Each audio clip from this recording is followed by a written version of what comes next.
that tune you just heard was taught to me by my father, who learned it from his uncle, who got it from his father's brother, whose brother taught him. All of them were bass players too, so it was my great-grandfather who got this tune straight from the source, a bass player named Chekov.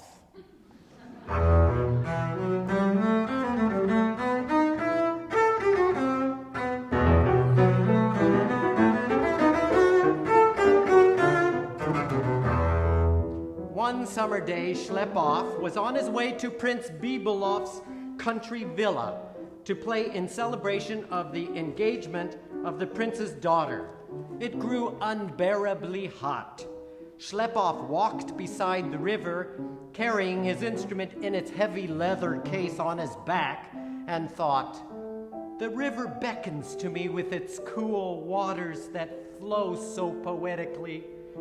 I'll strip and plunge into the cooling stream. How magnificent! I feel in harmony with my surroundings."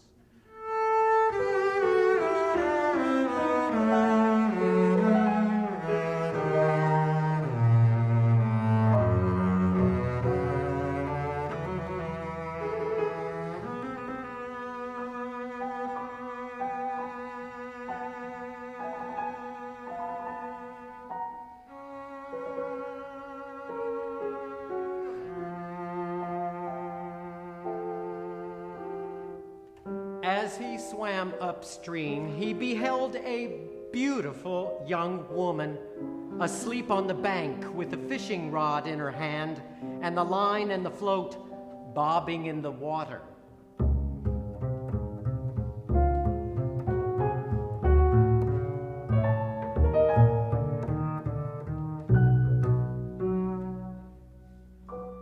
What a vision! I am overwhelmed with emotion. I have to catch my breath. Love? Oh God, I thought I could love no longer since my beautiful wife ran off with my best friend, plays off Key the cellist.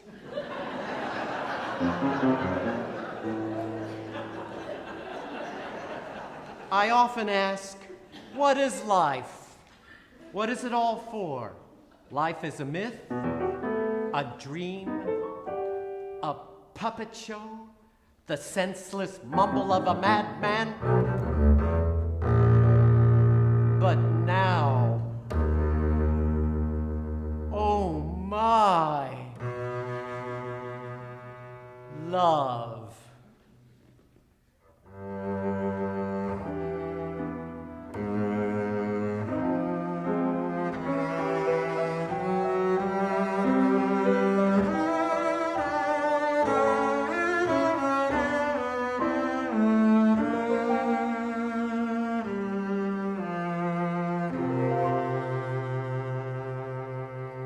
Enough.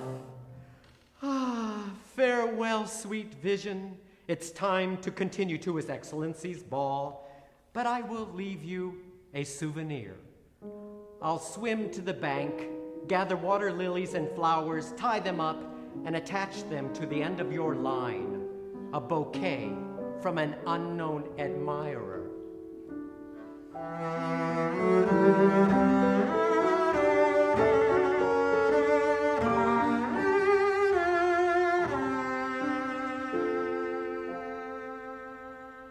He swam back to the place where he had left his clothes.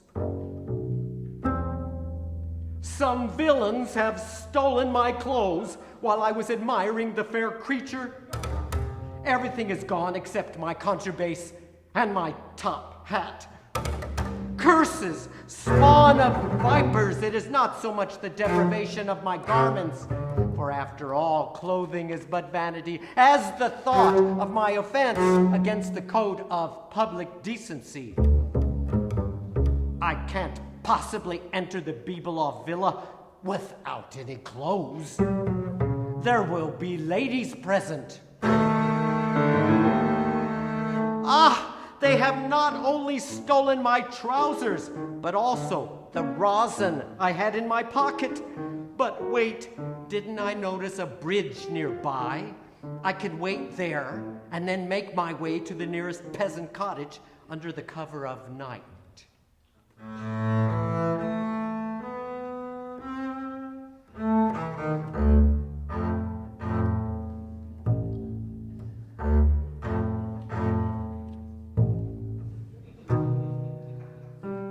So he put on his top hat and shuffled toward the bridge with the double bass on his back.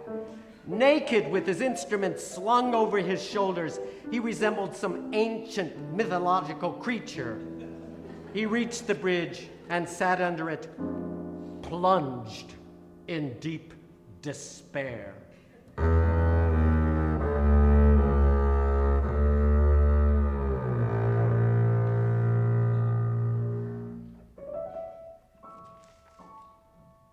In the meantime, back at the riverbank, the Princess Bibelova wakes up from her little nap and lies there musing.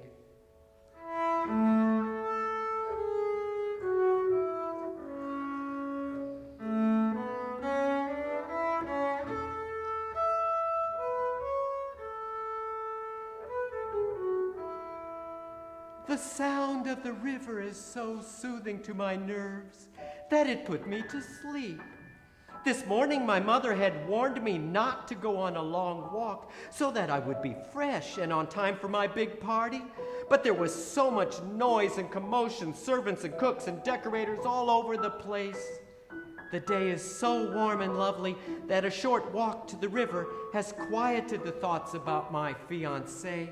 He is indeed handsome and charming and doing well as an official in the Ministry of Communications, and yet I have been feeling that something was missing.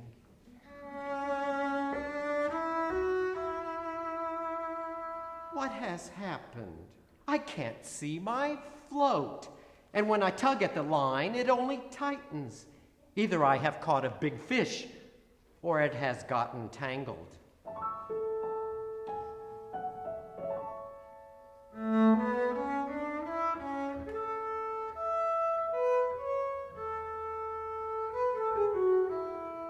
So, without much thought, she took off her clothes, jumped into the water, and wrestled the line loose from a soggy mess of water lilies and grass.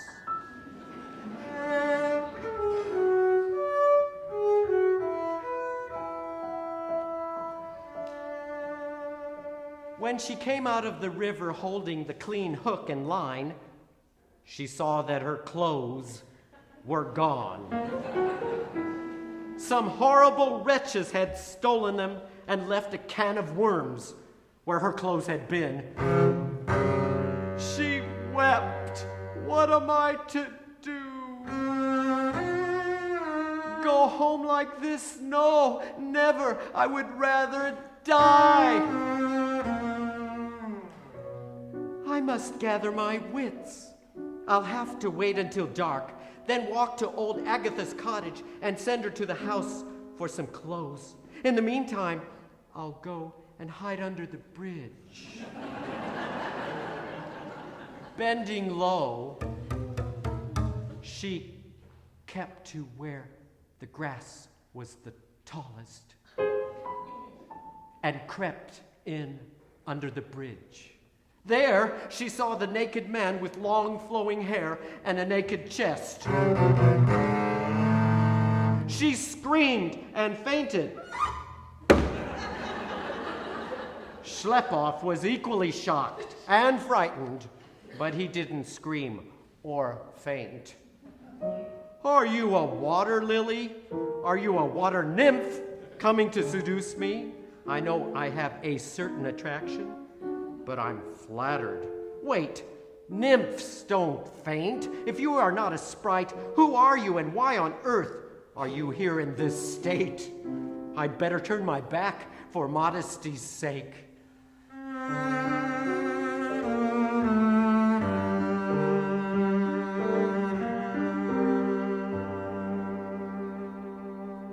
When the princess came to, she whispered, "Don't kill me. I am the Princess Bibulova. They'll give you a lot of money." While I was in the river untangling my fishing hook from a bunch of water weeds, thieves stole my new dress and shoes and everything. I beg you, please don't look at me in this condition, and I most certainly won't look at you.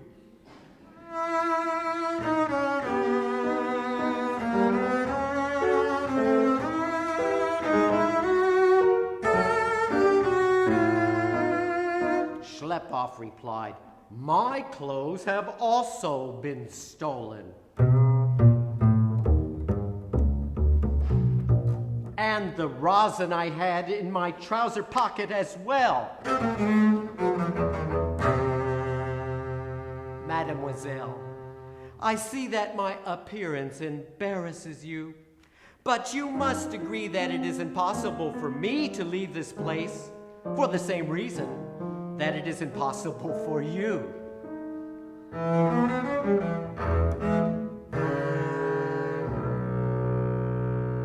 Now, as you know, people who play the double bass or trombone have the reputation of being slow-witted and uninventive, but our hero had a good idea. How would it be if you were to get into my double bass case and I closed the lid? Then you won't see me.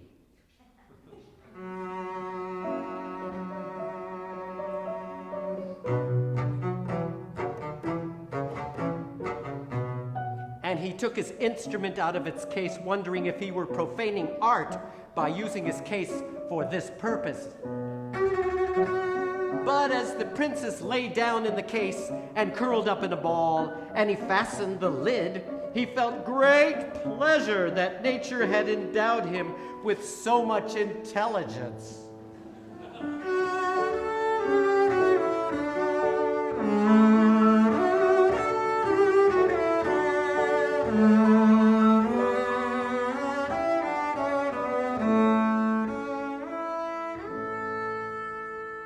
Also, he looked forward to a handsome reward from Bibulov for the deep concern that he had shown for his daughter. Now, mademoiselle, you cannot see me, nor I you. Please, make yourself at home. You can lie there and relax, and when it gets dark enough, I shall carry you to your parents' house, and on the way stop at some cottage for some clothing for myself.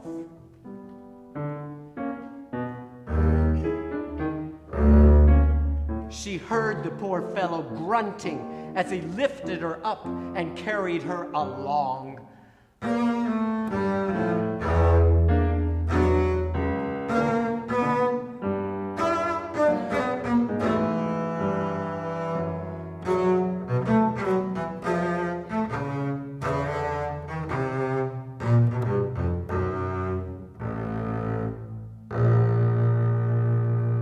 After a while, she was gently laid down. "I am running back for my instrument now. I'll return shortly. Oh, how frightened I am! I'm relieved that you are making sure your bass is safe, but please don't be long."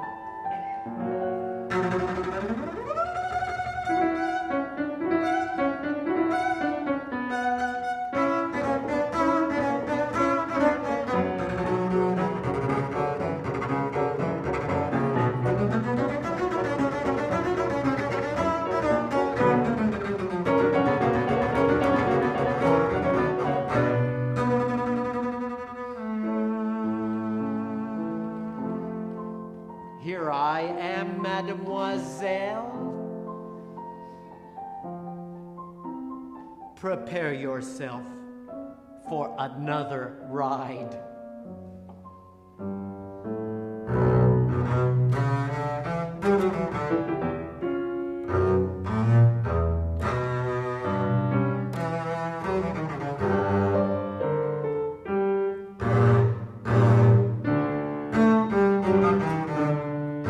Again, he laid her down.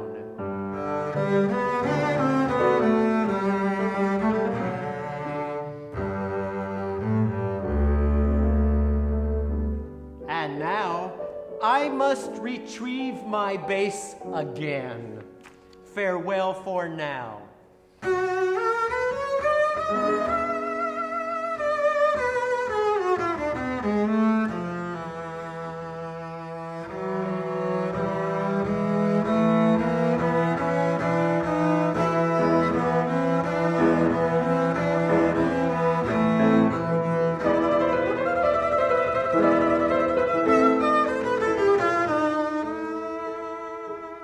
How happy I am when I hear your footsteps. And not as unnerved as I am, the plan is going well. He is so strong, like an athlete, to carry on like this, and so reliable and gallant.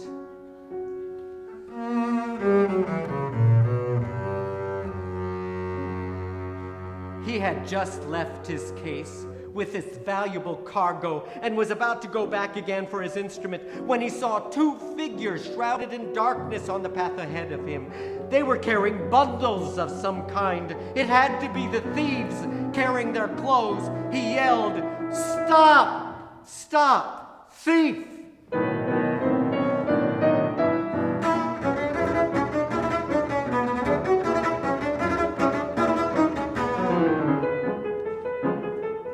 "Oh, how wonderful," she called out. "Catch those scoundrels and we'll get to the ball on time."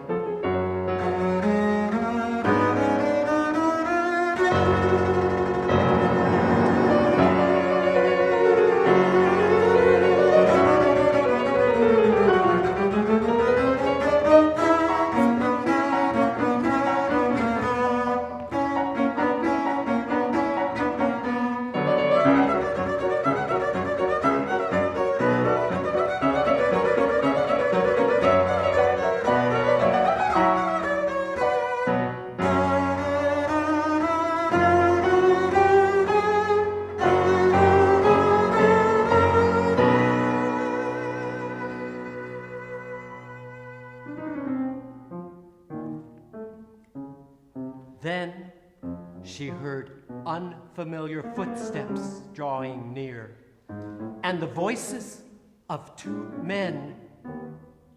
She became faint with fear. As they talked, it became clear that they were musicians. The clarinet player, called Droning, said to his friend, "A double bass." "But this is Schlepoff's bass." "How did it get here?" So Barking, the bassoonist, said, "Something must have happened to Schlepoff. Either he got drunk or robbed. We should carry his instrument to the villa. We can't leave it lying here." Inside the case, frightened half to death, the princess felt herself being hoisted. So Barking carried Princess Bibelova, grunting and groaning all the way and complaining, "What a devil of a weight. What an awful load. How could anyone put up with such a lumbering thing? I'd never play this monster for all the money in the world."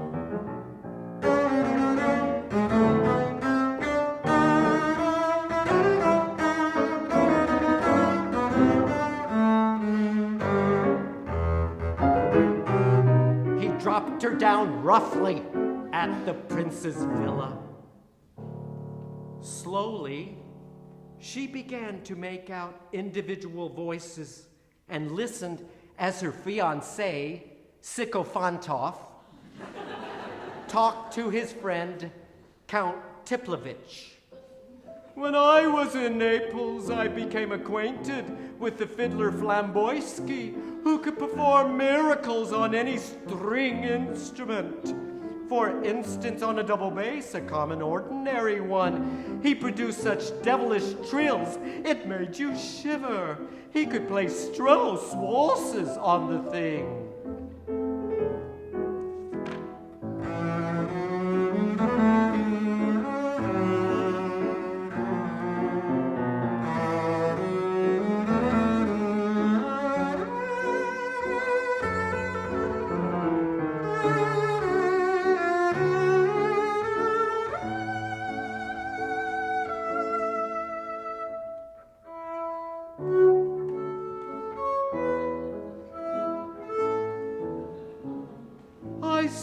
Tiplovich, that you don't believe me. In fact, Flamboyski taught me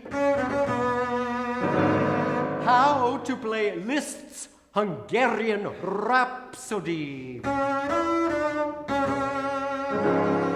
on the double bass.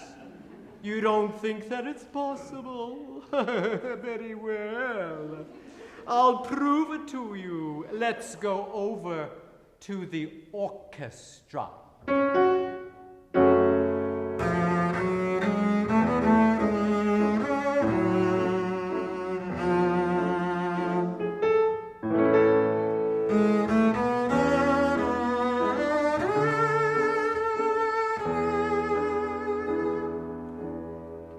And they went over to the bass case and undid the straps.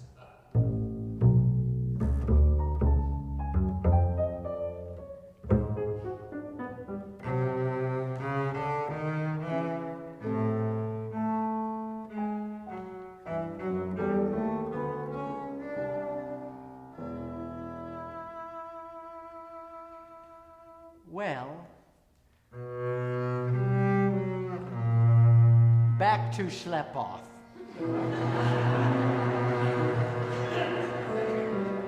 He never caught those thieves.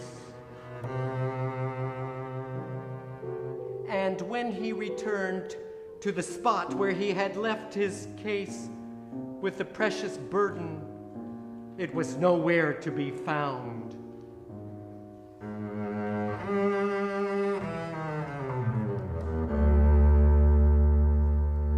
He was bewildered.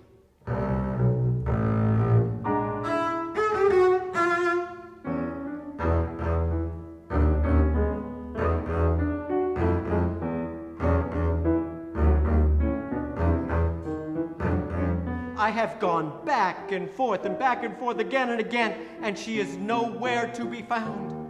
I must be on the wrong path.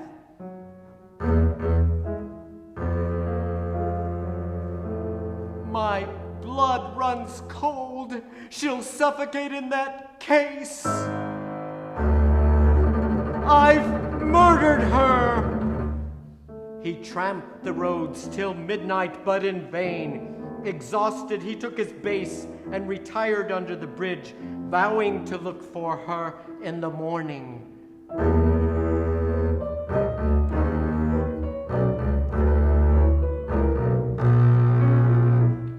But the search at dawn was also fruitless, so he decided to stay under the bridge until nightfall. He vowed to himself, I shall find her even if it takes forever.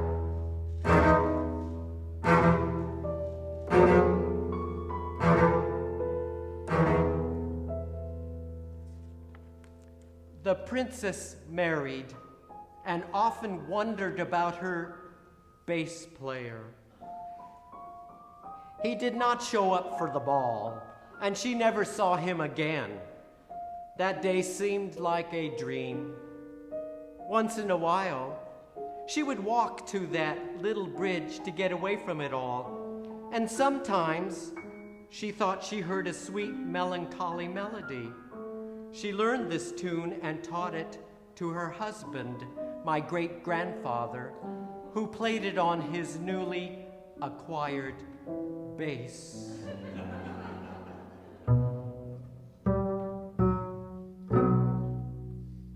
To this day, the peasants in these parts claim that sometimes near this bridge, in the dead of night, you can see a naked man all covered in hair and wearing a top hat. And from under the bridge, you can hear the sounds of a double bass.